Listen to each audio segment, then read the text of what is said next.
जय हिंद प्यारे दोस्तों। मैं प्रकाश अवस्थी कानपुर वाला। प्यारे दोस्तों, आज हम लोग पढ़ेंगे 19 जुलाई का शिफ्ट नंबर 4। सेशन को स्टार्ट करने से पहले बता दे रहा हूँ, इसकी पीडीएफ हमारे टेलीग्राम ग्रुप में मिल जाएगी आपको, और आप वहां से भी अभ्यास कर सकते हैं। तो बिना किसी देरी के स्टार्ट करते हैं आज का अपना सेशन। पहला क्वेश्चन, जब m को 7 से विभाजित किया जाता है तो शेषफल 5 होता है, और जब 3m को 7 से विभाजित किया जाए तो शेषफल क्या होगा। बड़ा सिंपल सा क्वेश्चन है, कई तरीके से लोग कर लेते हैं, हम बहुत बेसिक से बताने की कोशिश करेंगे। देखो, m को 7 से विभाजित करो, शेषफल 5, तो m बराबर 7 5 12 मान लो। m बराबर क्या मान लो? 12। सर 12 क्यों माना? अब 12 को जब आप 7 से डिविजिबल करोगे तो शेषफल क्या आएगा, आप खुल के बोलो। तो आप कहोगे सर 12 को अगर मैं भाग दूंगा तो शेषफल 5 आएगा, 7 से जब भाग देंगे, यानी m डिवाइड बाय 7, तो रिमाइंडर 5, क्योंकि m बराबर हमने 12 माना है। अब कहता है जब 3m, तो 12 3 36 हो गया, और 7 से भाग दो तो 7 पना 35, तो रिमाइंडर क्या आया? 1 आया कि नहीं आया? 1 आंसर आया। या दूसरा तरीका यूज कर सकते हो, पहला जो शेषफल 5 आया, शेषफल 5 आया ना, उसका 3 गुना कर दो तो 15 आया, और 15 को 7 से भाग दोगे तो भी शेषफल 1 आएगा। ठीक है, दोनों तरीके यूज होते हैं। एक त्रिभुज एबीसी की भुजाएं AB और AC के मध्य बिंदु x और y, मिड पॉइंट थ्योरम मध्य बिंदु प्रमेय लग जाएगी। अभी देखना, एक त्रिभुज A, B और C, AB और AC के मध्य बिंदु x और y है, x और y इनके मध्य बिंदु कहता BC प्लस XY 18 है। देखो, जब मिड पॉइंट थ्योरम की आप बात करते हैं, मध्य बिंदु प्रमेय की मेरे दोस्त, तो आप जानते हैं, ठीक है, पहले देखो, जब ये मिड पॉइंट है तो ये 1:1 के रेशियो से होगा, और देखा जाए ये दोनों एक दूसरे के पैरेलल होते हैं। Suppose the value of BC 2x है, suppose the value of XY x हो जाएगी। बात समझ में आए? तो BC हमारा 2x है और ये x है जो कि 18 के है, यानी x बराबर 6 के आया। हमसे कहता है BC माइनस XY, तो 2x माइनस x यानी x का ही मान चाहता है, 6 आंसर। भाई इन दोनों का अंतर ही इसका आंसर होगा। अब ये क्वेश्चन देखो डिफिकल्ट नहीं है, बस सोचना होगा। आदित्य 1100 रुपए में 300 आम खरीदता है, तो आदित्य के पास 1100 रुपए हैं और उसने 300 मैंगो खरीदे। 300 क्या खरीदे? मैंगो, या मैंगोज बोल दो भाई। इनमें से कुछ आम सड़े हुए और फेंक दिए, शेष आमों को 5 रुपए प्रति दर से बेचता और 150 का लाभ कमाता है। अब यहां मुद्दा है, सर मुद्दा क्या है?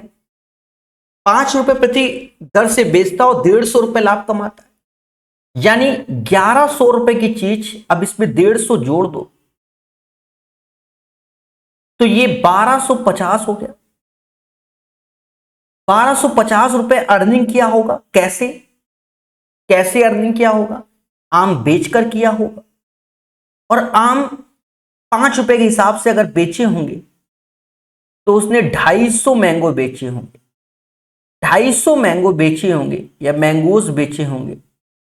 ठीक है, 250 5 के हिसाब से, तब उसे 1250 प्राप्त हुए।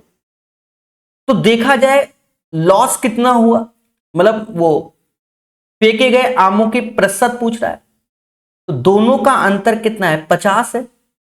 300 से निकालोगे और इंटू 100, इसे 1/6 × 100 बोलते हैं। और 1/6 की वैल्यू आप जानते हो परसेंटेज में 16 से ही 2/3%। This is the right answer of this one. Question number 3 आसान, ठीक है, डिफिकल्ट नहीं कह सकते, बस पढ़ना पड़ता है। Question number 4 zero answer. Sir ऐसा कैसे? सर आप तो मतलब देखते ही अच्छा आंसर में टिक है। हाँ, अब देखो पढ़ोगे नहीं तो फिर तो खेला होना ही होना है, कोई भी हो। अब जब sine theta minus cos theta zero है तो ये तभी पॉसिबल है जब थीटा बराबर 45 हो। और या तो कुछ नहीं, साइन थीटा बराबर किसके? कॉस थीटा के। ये दोनों बराबर है ना, मतलब इसकी जगह आप कॉस क्यूब थीटा लिख दोगे ना, दोनों शून्य। आंसर सोचना ही नहीं है। दो संख्याएं एक तीसरी संख्या से, दो संख्याएं एक तीसरी संख्या से क्रमशः 17 और 50% अधिक है।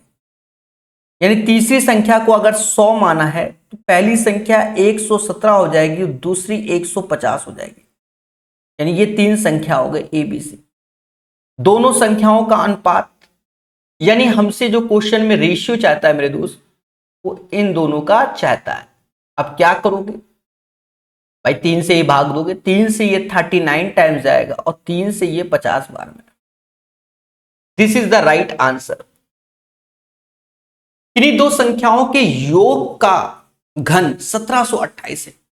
अब 1728 किन्हीं दो संख्याओं के योग का घन है तो समझ लो ना, पहले संख्या जोड़ दो फिर उसका क्यूब कर लो, वो 1728 है अकॉर्डिंग टू द क्वेश्चन। यानी a प्लस बी ये 12 का क्यूब होता है तो ये 12 आ जाएगा। जबकि दी गई दोनों संख्याओं का गुणनफल 32 है, यानी a इंटू बी 32 है। अब यहां दिमाग लगा सकते हो, दोनों संख्याओं के घनों का योग यानी a cube plus B cube क्या होगा। एक तरीके से अलजेब्रिक हो गया। अब सर क्या करें? देखो ये 32 है तो एक को 8 कर लो, एक को 4, क्योंकि 8 चौक 32 होता है और 8 और 4 का योग 12 होता है। यानी 8 का क्यूब प्लस 4 का क्यूब, मुद्दा खत्म। 8 का क्यूब 512, 4 का 64,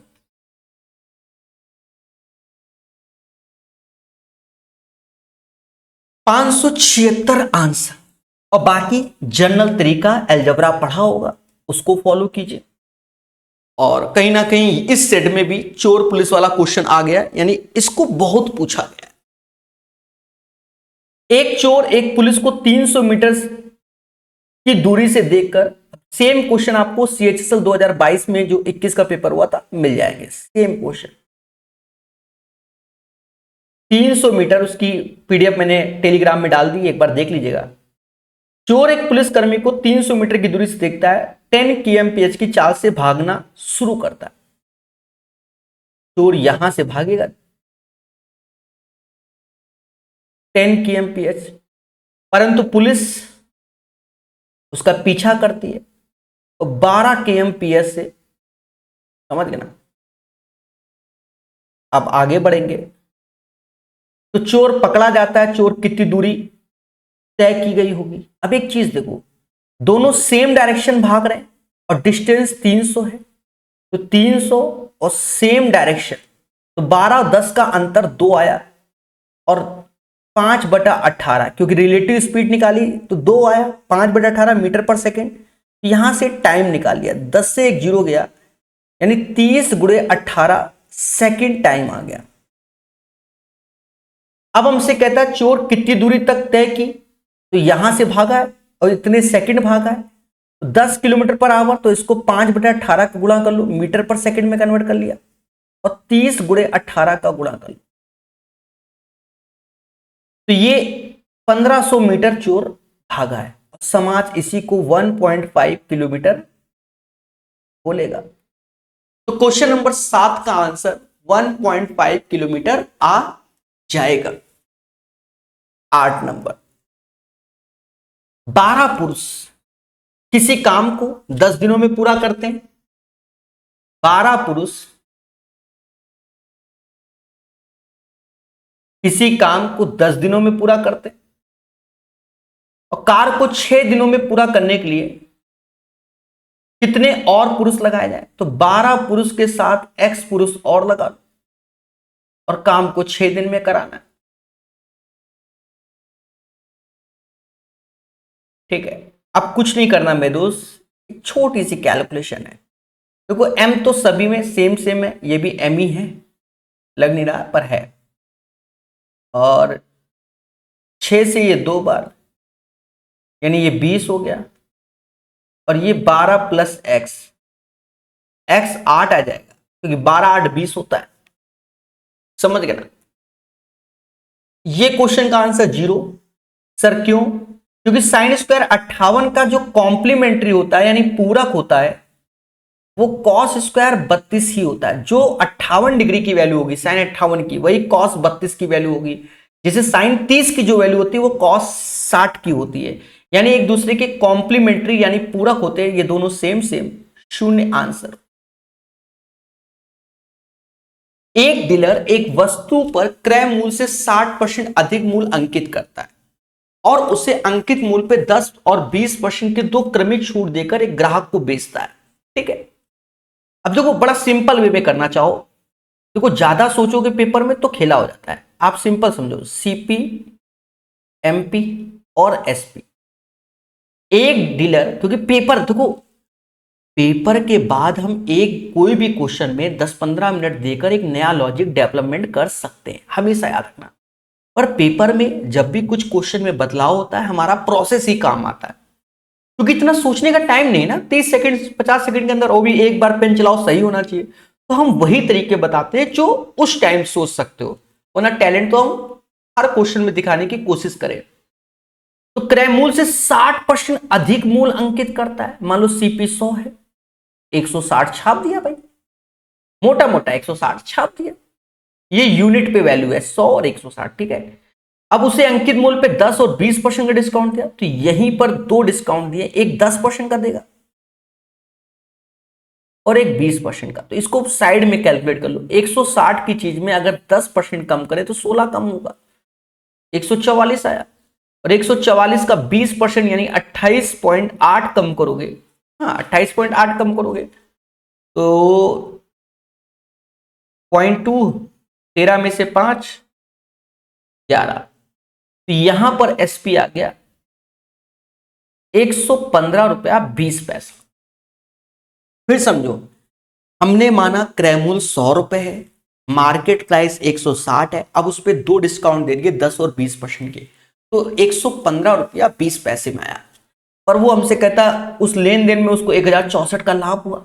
बस अब यहीं से हमारे लिए आसान क्वेश्चन है, 100 की चीज इतने में बेच रहे हैं, यानी हमें जो बेनिफिट हुआ वो 15.2 यूनिट का हुआ, और यही बराबर 1064 के।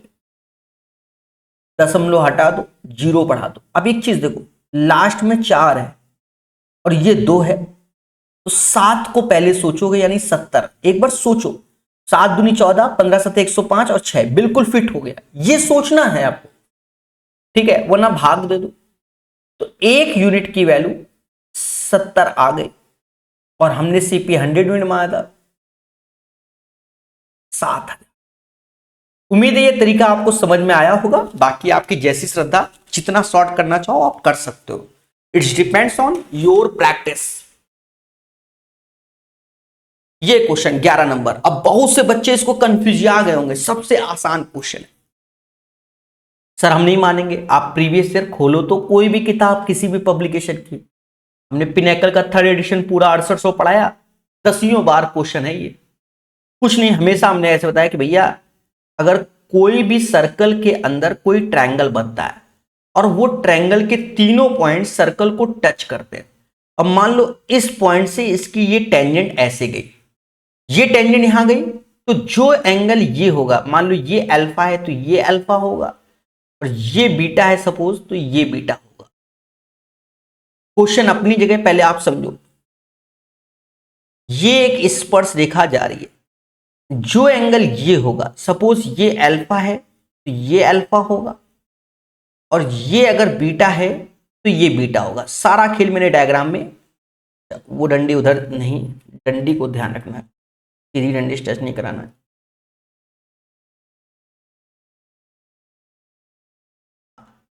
ये बीटा होगा। अब हम क्वेश्चन को पढ़ेंगे। तो वो डायग्राम देखकर ये आंसर आता है इसका। दिए गए चित्र में बीसी जीवा इतना इतना ठीक है, एओसी इतना, हमसे एसीडी पूछा गया। एसीडी, ए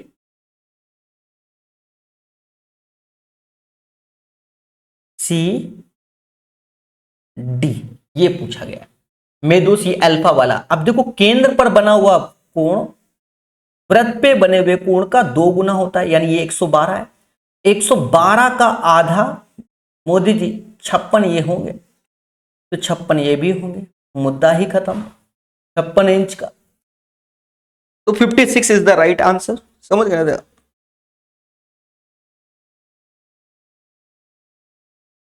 ए प्लस बी प्लस सी बराबर 20 और 152, ये सिंपल क्वेश्चन है। अब देखो यहां पर आप इसका सिंपल वाला फॉर्मूला ही लगा दो। कौन सा? A plus B plus C, A square plus B square plus C square, minus का A B minus B C minus C A. Side shift number 3 में भी 19 जुलाई का में ऐसा ही क्वेश्चन था। अब इसका स्क्वायर करोगे तो 20 का स्क्वायर 400, 152 घटा दो, 2 से भाग दे दो। ऐसा करने से A B plus B C plus C A का मान मिलेगा। सर ये कैसे? एक सिंपल फॉर्मूला समझो। A plus B plus C का होल स्क्वायर क्या होता है? A square plus B square plus C square plus का 2a, 2 ब्रैकेट में A B plus B C plus C A. तो A plus B plus C के whole square में minus कर देंगे A square minus B square minus C square, और बटा पूरे में 2, तो A B plus B C plus C A का मान आएगा। सर ओरल क्यों बताया? बताना पड़ता। अब सारा चीज तो पेन नहीं चलाएंगे ना, तैयारी कर रहे हो एसएससी सीजीएल की, टाइम पास तो करने गए नहीं हो। 248 ऐसे आया बटा 2, तो 124 आ गया। ए प्लस बी प्लस सी 20 है, ये 152 है और ये 124 है। 20 ऐसे रखो, इसको घटा दो, तो ये कितना आया? 28। 560 आंसर, मुद्दा खत्म। तो इन चीजों को सीखना है बेहतरीन ढंग से, क्योंकि सिलेक्शन लेना है। समझ गए ना? दिया ये क्वेश्चन भी रिपीट हो रहा है। अब शायद शिफ्ट नंबर 2 में आया था 19 जुलाई में, शायद देख लेना। ये 4th है, पीडीएफ में देख लेना, सबसे बढ़िया। n+15 व्यक्ति प्रत्येक दिन 9 घंटे काम करते हैं। n+15 व्यक्ति 9 घंटे काम करते हैं, उन्होंने 8 घंटे काम किया, डिवाइड बाय 36% काम पूरा कर लिया। फिर n+9 व्यक्ति शेष कार्य, ये 36% है तो शेष बचा 64%, 20 दिन में करेंगे और प्रतिदिन 7 घंटे काम करेंगे। बस LHS RHS के बराबर। अब क्या करना है? कैलकुलेट करना है। देखो परसेंटेज हटा दो, 36 9 72, यानी 2 बार में क्या? हाँ, 4 से 5 बार में और 4 से 16 बार में। मेरे भाई अब तो गुणा ही करना पड़ेगा। किसका? 16 दूनी 32 का, 16 दूनी 32, तो 32n हो गया। 32 गुणे 15 480 हो गया। 35n हो गया। 35 नौया तो उल्टा पढ़ लो, 9 पना 45, 4 हासिल, और 27 और 4 कितना होता है? 31। तो ये घटाओ, 480 में 315 को आपको घटाना पड़ेगा। 165 आया, और ये 3n हो गया, इन दोनों को घटाया, n बराबर 55। 56 नहीं पहुंचा, तो 55 इज द राइट आंसर। समझ गए? ये फर्जी क्वेश्चन। जी हाँ, अगर ये क्वेश्चन जिस बच्चे का गलत हो रहा है, 2 साल कम से कम ऑफलाइन कोचिंग पढ़ो, कम से कम। हाँ 1+1 2 आंसर। अलजेब्रा पढ़ाने में सबसे पहले टीचर यही बताता है कि ये देखो हमने काला जादू बताया। 14 व्यक्ति 60 दिनों में एक घर बना सकता है और उसी घर को बनाने में 30 व्यक्ति कितने? सब्जी मसाला MDH 14 गुणे 60 कर लो, 30 गुणे x, मुद्दा खत्म। ये भी सब्जी मसाला MDH 14 दूनी 28, ये आ गई DI, खतरनाक जहरीली, ऐसा लोगों को लगता है।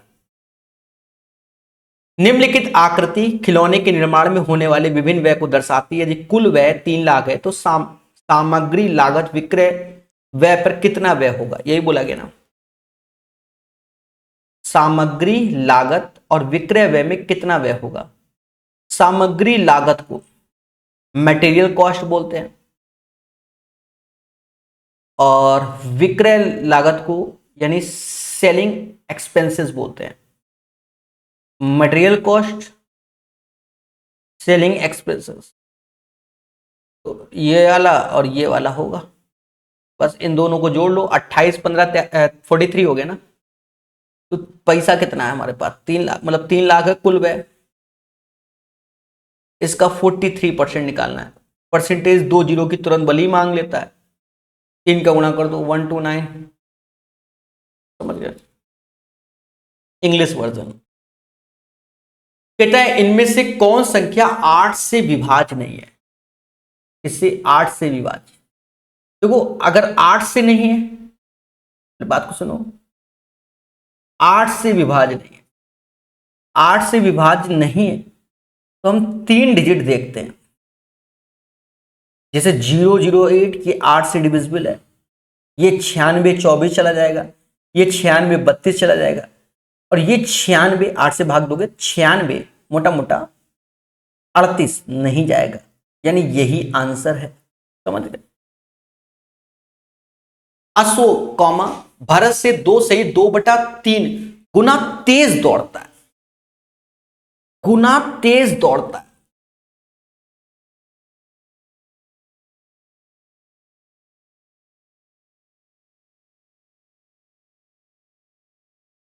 अब देखो गुना तेज दौड़ता है, गुना अधिक तेज नहीं जोड़ा है, यहां अधिक शब्द नहीं लगा है, गुना तेज दौड़ता है। एज फास्ट एज, यानी इसका मतलब 8/3। अशोक और भरत, मान लो भरत 3 लड्डू बनाते हैं तो ये 8 बनाते हैं, 2:2/3 गुना तेज है, समझ गए ना, दौड़ता है। यदि अशोक भरत को 160 मीटर प्रारंभिक बढ़त देता है तो लक्ष्य स्तंभ कितना दूर होना चाहिए ताकि अशोक और भरत, लो आगे क्वेश्चन गैब है, रुक जाओ देखें, क्वेश्चन गैब है, ताकि अशोक और Bharat can reach at the same point, ठीक है? तो थोड़ा सा क्वेश्चन गैब है तो डरना नहीं है, 1 सेकेंड।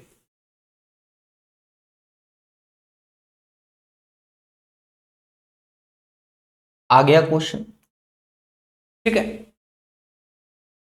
फिर से बताते हैं, देखो अशोक भरत से 2 से 2/3 गुना तेज है, ठीक है? तो वही चीज है जो हमने अभी लिखा था, अशोक और भरत 3 और इसका मतलब 6 2 8, 8:3। यदि अशोक भरत से 160 मीटर, मतलब ये 160 मीटर आगे से भरत दौड़ेगा और अशोक यहां से दौड़ेगा, तो लक्ष्य स्तंभ कितना दूर होना चाहिए ताकि अशोक भरत एक ही समय पर उस तक पहुंच सके? यानी मान लो लक्ष्य स्तंभ, अब ये थोड़ा सा बेसिक क्वेश्चन होता है, आपको हल्का सा दिमाग लगाना है। ये स्तंभ रखा जाए, दोनों राइट टाइम पहुंच जाए, यानी बी और A both are right time पहुंचे, तो लक्ष्य स्तंभ कितना रखा जाए? अब मोटा मोटा देखो 160 है, बस इसी 160 को इन दोनों द्वारा तो देखा जाए 160, दोनों सेम डायरेक्शन में जाएंगे तो रिलेटिव स्पीड 8 और 3 का अंतर 5, यानी 32, यानी जो इसकी स्पीड 8 है ना, 8 गुणे 32, 8 दूनी 16, 24 से 25, 256 मीटर रखना चाहिए लक्ष्य स्तंभ। जिससे कि ये राइट टाइम पहुंच जाए। एक बार मैं रिपीट कर देता हूं हाइलाइटर से। देखो, अशोक भारत से 2 सही 2/3 गुना तेज है, यानी 3 का 2 सही 2/3 निकालोगे तो 8 आएगा। और इन दोनों के बीच होनी है रेस। भारत को स्टार्टिंग पॉइंट 160 मीटर अधिक दे दिया क्योंकि इसकी स्पीड कम है, और अशोक की स्पीड ज्यादा है तो वो 160 मीटर पीछे रहेगा। बात समझ में आए? पर दोनों पहुंचना चाहते हैं राइट टाइम पर, तो वह दूरी, टोटल दूरी कितनी है ये। तो स्पीड टाइम डिस्टेंस देखे जाए तो इन दोनों के बीच की दूरी का कवर कितना करना है, 160, रिलेटिव स्पीड 5, तो 32 सेकंड में सारा खेला हो जाएगा। अब इसकी स्पीड अगर 8 हमने ली है और 32 सेकंड, तो 256। समझ गए ना दे? अब नहीं समझे तो स्वयं जिम्मेदार।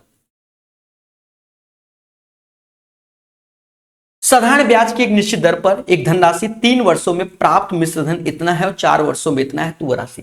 एक जनरल क्वेश्चन हो गया आज की डेट में, सबको मालूम है। अगर सही से पढ़ोगे आप एसआई सिंपल इंटरेस्ट, तो हर टीचर पढ़ाता है।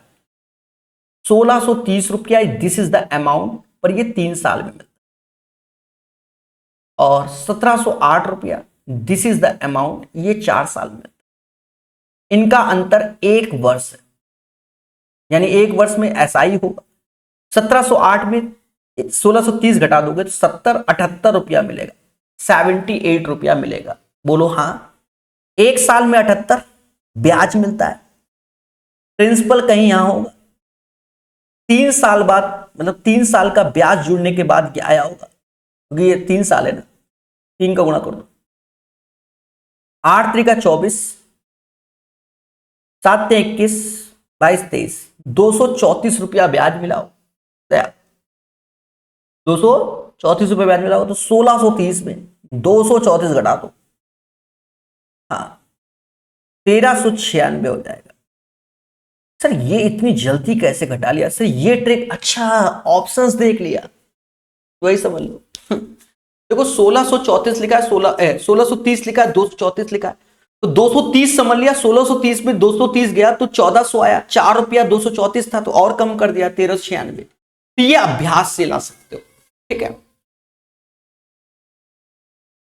ये क्वेश्चन फर्जी है। देखो आप बिना इसके यूज किए भी इसका आंसर ला सकते हो, क्यों? क्योंकि इसकी प्रॉपर्टी। ये कौन सी प्रॉपर्टी? अरे मेरे देवता, a माइनस बी का whole square, a plus B का होल स्क्वायर लगा लो। क्या होता है भाई, रूल तो रूल होता है ना। आप चाहे उसको सॉल्व करके लाओ, चाहे से दो ऐसे, कॉस स्क्वायर एक्स होगा प्लस साइन स्क्वायर एक्स, तो आंसर, मुद्दा खत्म, ठीक है। या तो उसको सॉल्व करो, फ्री बैठे हो तो कुछ भी करो, कौन मना कर रहा है, अपना ही घर है। 2 सेंटीमीटर 6 सेंटीमीटर त्रिज्या वाले दो वृत्तों के केंद्र के बीच की दूरी 5 है। 2 सेंटीमीटर 6 सेंटीमीटर त्रिज्या, देख रहे हो, 2 सेंटीमीटर 6 सेंटीमीटर की त्रिज्या वाले वृत्तों के केंद्रों के बीच की दूरी इतनी है, 5 है। अब ये व्रत कैसे बनेंगे, पहले तो ये मुद्दा है। बना लो भाई, ऐसे बनेंगे, हाँ, क्योंकि ये दूरी 5 बोल रहा है।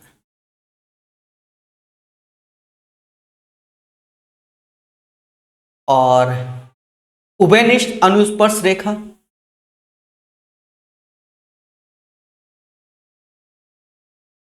समझ गए, ये उभयनिष्ठ अनुस्पर्श रेखा चाहिए। तो ये चाहे जैसे भी हो, हमें तो अपने रूल से मतलब है।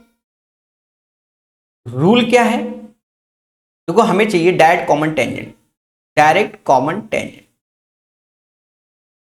डिस्टेंस का स्क्वायर माइनस दोनों त्रिज्याओं के अंतर का, ठीक है, ये लगाना है। अब इन दोनों के बीच की डिस्टेंस 5 है, 5 का स्क्वायर 25, और दोनों की त्रिज्याओं का अंतर 6 और 2 का अंतर 4, 4 का स्क्वायर 16, 12 आएगा 9, 3, मतलब समझ गए, 3 आंसर। तो इसको आप गलत नहीं कह सकते हो कि डायग्राम ऐसे बन रहा है। भाई डीसीटी निकालने का तरीका, दोनों के डिस्टेंस और दोनों के रेडियाई का अंतर, बस मुद्दा खत्म। यदि एक घन का पृष्ठीय क्षेत्रफल, घन का पृष्ठीय क्षेत्रफल, घन के क्या होता है पृष्ठीय क्षेत्रफल, देखो पृष्ठीय बोला गया, सरफेस एरिया। अब घन का सरफेस एरिया 6a² होता है, जो कि 5046 के है। 6 से भाग दो, देना ही पड़ेगा। 8 छंग 48, 8 को 24, फिर 1 चला गया, यानी a बराबर 29। घन का आयतन बताओ, 29 का क्यूब आयतन होगा। अब 29 का क्यूब होता है 24389, इसको रटो, ठीक है, यही होता है। और वैसे भी हम आपको बता दें, ये किसी के क्यूब नहीं होते, ये किसी के होते ही नहीं। 25 145, 22 812 है, और 26 189, ये किसी के क्यूब होते ही नहीं है, मुद्दा ही खत्म, सोचना ही नहीं। 24 389, 1 से लेकर 30 तक क्यूब याद करो। सर ये कैसे कर दिया सर, वाई दिस कोलावरिटी। 29 का क्यूब, देखो 29 का क्यूब या तो आप ऐसे निकाल लो कि 841 में 29 का गुणा कर लो तो आ जाएगा, या तो क्यूब प्रकाश सर मैथ करके सर्च कर लो वो भी आ जाएगा। हम कैसे बताते हैं, एक थोड़ा सा ऐसे कर लिया, 9 का क्यूब 729 होता है, 2 का क्यूब 8 होता है, इन तीनों का गुणा और फिर 29 का गुणा, तो 18 3 57, 18 3 54, फिर 29 का गुणा, एक डिजिट को छोड़कर ये यहां तक आएगा ऐसे करके 4 डिजिट, और फिर जोड़ना पड़ेगा, तो थोड़ा सा लेंदी हो जाएगा। इसलिए 1 से लेकर 30 तक तो आप तैयार कर लो, उसके बाद आप खेलो दुनिया भर के रूल के साथ, समझ गए ना। अरे बोलो हाँ कि समझ गए, धरने में नहीं बैठना है। यदि पेट्रोल की कीमत 7% वृद्धि हो तो उपभोक्ता द्वारा पेट्रोल पर व्यय को अपरिवर्तित, अब 7% वृद्धि है, यानी मान लो 100 रुपया पेट्रोल था, 107 हो गया, तेरा वापस आ जाओ, 7 कम करना पड़ेगा। पर अब किसके रिस्पेक्ट में, 107 के रिस्पेक्ट में, बस 700/107, तो कम से कम 6 बार तो जाना ही जाना है, और 7 7 छंग 42, तो 58 ही बचेगा ऊपर, समझ गए ना। अब फर्जी क्वेश्चन, अब ये कैसे करें, कहता है भैया उत्पादन से अधिक मांग वाली कंपनियों की संख्या और मांग से अधिक उत्पादन कंपनियों की संख्या का अनुपात। देखो उत्पादन से अधिक मांग यानी डिमांड ज्यादा है, पहला केस क्या है, डिमांड ज्यादा है प्रोडक्ट से। दूसरा केस क्या है, प्रोडक्ट ज्यादा है डिमांड से।